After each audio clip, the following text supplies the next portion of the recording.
As you can see from Big Ben behind me, I'm here in Westminster, and I'm here to chat to Liz Kendall. Now, Liz Kendall is standing for the Labour leadership, and firstly, it's to her immense credit that she's willing to chat to me. She knows I don't agree with on a whole range of issues. She's the new Labour or kind of Blair-like candidate in this leadership contest, and she's taken out time to chat to me, so that's really good of it. And are you looking forward to the end of it now, the whole contest? No, I've absolutely, I'm loving it. I'm absolutely loving this. Well, why not? Are you going to stand to be an MP, do you think? Well, I've always asked before the election to stand, and I always said no because I was trying to support people who I think are underrepresented. I won't rule out in the future, but in the here and now, all I'm trying to do is fight for the policies and ideas I believe in. I'm not a politically ambitious person. Would you take a job in Jeremy Corbyn's office?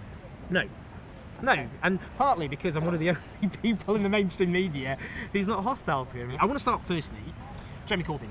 Isn't it true to say that his success is an indictment of the other three candidates, including yourself? He's managed to inspire people, and you've just failed to do that. People are angry, frustrated, they desperately want change, I think. Without doubt, he's doing very well. I don't think his policies are right for Britain in future.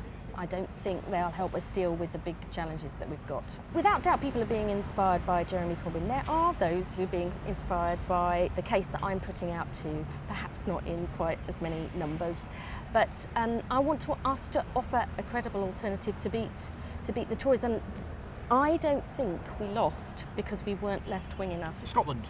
Labour lost 40 out of 41 seats to the Scottish National Party, which positioned itself to the left of Labour on issues like austerity. How is a message of supporting Trident, supporting austerity, opposing, raising the top rate of tax, how's that going to win those voters back? I'm the real anti-austerity candidate because I'm the one who's going to beat the Tories, kick them out, and then get us a Labour government. Sexism. I wrote a column maybe 2 years ago. It was about Louise Mensch, who's a Conservative politician, defending her because she went on TV, said some things about Rupert Murdoch, and she was subjected to a load of misogyny. You've experienced sexism in this context. Yes, I have. I think your finest moment was when you told the Daily Mail journalist to F off. I mean, do you think there was in terms of the problem today with a certain type of man, not just on the right but also on the left, targets women like that? Yeah, I mean, the reason I was used such direct and fruity language to the Mail on Sunday, was I could not believe that I was asked how much I weigh. Lots of stuff about your clothes, where they're from, how much they cost, your private life. I'm a feminist because I think you shouldn't be judged by what you look like or your relationships with men. You should be judged by your values, beliefs, ideals, what you've got to contribute. I would hate for anyone, a man or a woman, to worry about getting involved in politics and saying what they think for fear that they'll be subject to that kind of vile abuse. So I see it as part of my job to stand up against it. We've had it from other campaigns as well. New Labour Taliban, which was labelled thrown at you. Yvette Cooper, she said on TV, she said about swallowing the Tory manifesto. That was definitely directed at you. How does that make you feel? We shouldn't use those sorts of attacks, whether it's people within the party or outside the party or in the different campaigns. Kind of accusations of being Tory or Tory light, I think, are just a substitute for being forced to think again about who we are and what we're for. Were you angry at Yvette? No. I'm very critical, obviously, of what Blair and Brown did, and therefore often accused of kind of doing down the record of Labour in government. But it's people like me who've defended that Labour government of Blair and Brown from the charge of overspending. The Conservatives backed Labour spending pound for pound. The real problem was caused by the banks, which New Labour didn't regulate.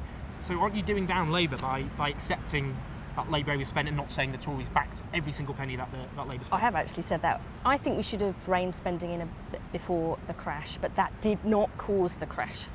That happened as you know, on Wall Street, not in Downing Street. I think part of the problem of the last 5 years was that we didn't defend our record in government enough. And when you're asking people to vote for you again in 5 years' time and you don't stand up for the great things that we achieved, why would people support you again? Tax credits were another great achievement of the New Labour era. Why do you support taking away tax credits from a child if they have 2 siblings or more? I don't want to see working tax credits cut from poor and low-income families.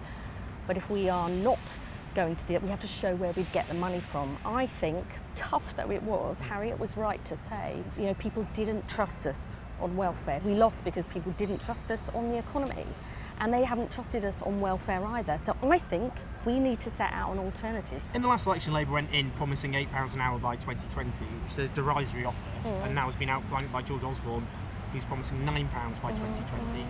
Surely, for you as a Labour person, you should be saying that we should go further than that £9. Oh, well, that's why I've said... Make it a statutory thing, not a kind of ambition, not a target, I believe £10 an hour. the right principle is that it should be done in partnership between employers, employees and trade unions, but we should change the legal remit of the Low Pay Commission to say we want to see a living wage, particularly starting in those areas like care. But I do believe that partnership in the workplace is the best way to achieve the changes that we want.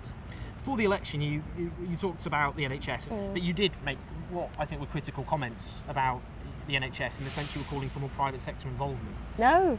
You did. You said more private. You'd like to see private sector involvement, more private sector involvement in the NHS. I've never said that. So you oppose further private sector involvement? I tell you what, there's many parts of the health service that have been privatised that are providing a terrible result for patients, like patient transport services in my area, which has led to appalling standards of care. I don't believe privatising bits of the NHS is the way that we're going to get the big changes that we need. And I do believe we need some big changes in the NHS. Are you going to bring them? Are you going to reverse that? Well, I tell you what, where they are providing appalling care like that, as I said, as I described, what I've experienced in my own constituency, they shouldn't have those contracts.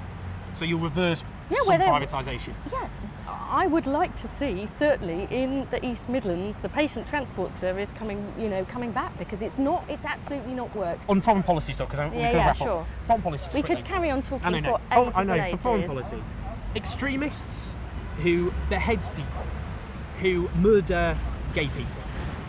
What do we do about them?